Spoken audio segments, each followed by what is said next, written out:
So lesson 91, graphing linear inequalities. Red. Ooh. Paul, stop that. Oh, sorry. Red is called black. Right. Sure. Graphing linear inequalities looks kind of scary, or sounds kind of scary. It's actually practically the same thing as graphing a line. There's one or two little details after that, but it's really just about the same thing. Let's say we want to graph y is less than or equal to 1/3 x plus 2. Let's get our coordinate plane going here. How are we going to graph this? Pretend for a second that this says equals. We've got a slope of 1/3 and a y-intercept of 2.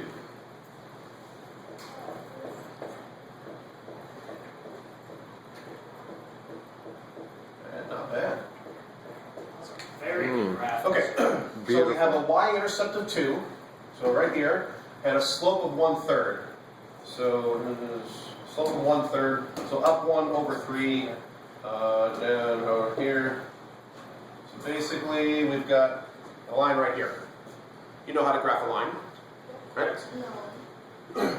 So if we pretend this is an equal sign for a second, and think of it as y equals 1/3 x plus 2, we can graph that line. Okay, so now we have the line there, but what does this say? This actually says y is less than or equal to. Now, by the way, what axis is this? The X. The x-axis. What axis is this? The Y. The y-axis. So y goes this way, right? Up and down. If y is less than, do you think I'm going to be shading above the line or below the line? Below the line. So what I'm going to do is I'm going to draw little arrows to remind myself that I need to shade below this line. And is the line itself included? Yes. Yes, it is. Y is less than or equal to. So we leave our line solid. If it was only less than, then I would make this a dotted line. All right, now another color. Orange. Alphanumeric. Alphanumeric. What color is that? Alphanumeric. All right. Now let's say we also want to graph y is less than 1/3 x. Wait a second. It's the same thing.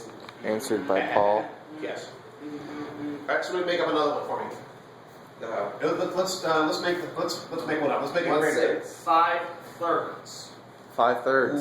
5/3 x. 21. No, that's too No, high. let's keep it. Stop. Plus 3. 3.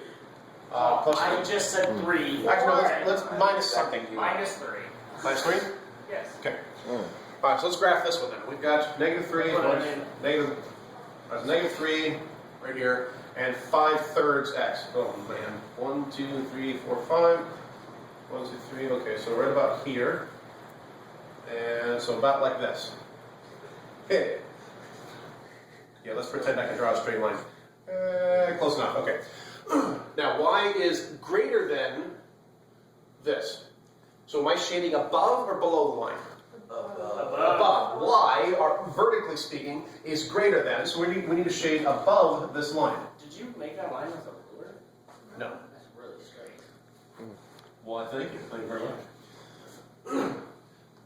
Now, is the line itself included? No. No. No, because we did y is greater than, not is greater than or equal to. So if the line is not included, then we need to make this a dotted line.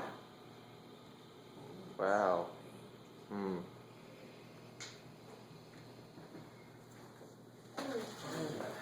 All right. And so, and then putting it all together, Red. Yeah, turquoise. putting it all together, if we want to graph this system of inequalities, let's say we were told to graph these two things together so that both of them are true. Where should I, there's 4 areas. There's here, here, here, and here. Where should I be shading? In between. In between here. The reason I like to draw the arrows, it helps you identify where it is that we're going to shade. So we need to shade the area that is less than or equal to this line and greater than this line. So that's this area in here. Wow. And so there we have graphed this system of inequalities. Is that the problem? Yeah, that's the problem. That's the problem. answer. So what are the steps here?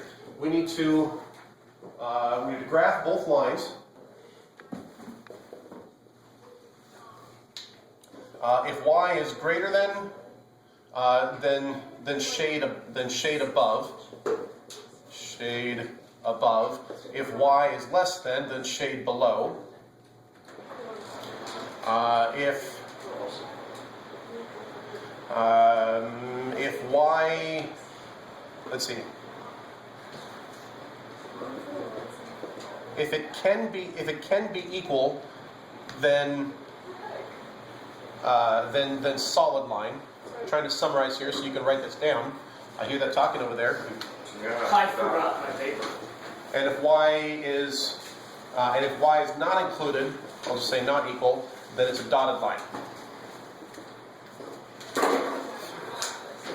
Wow. And then finally you shade Quiet down. area common to both. Fight you. So that's the quick summary here. If we're told to graph a system of linear inequalities, you're given the two linear inequalities, you graph both of them as if they were lines, and then decide, are you shading above or below, and that depends on whether you're talking about less than or greater than. Then you also need to determine whether or not to leave the line solid or to make it dotted. If the line is included, by the way, here's how you can determine that. A solid line is the equivalent of a filled-in dot. If the line is not included, then a dotted line is equivalent to an open dot. If we were graphing a one-dimensional inequality. And then once you have both lines, you know whether they're solid or dotted, you know whether it's above or below, you find the area that is true for both of them and you shade that area. And that's lesson 91. Yeah, I know, but I mean, Yes. It's nice, Spencer. Written by Chris Lincoln.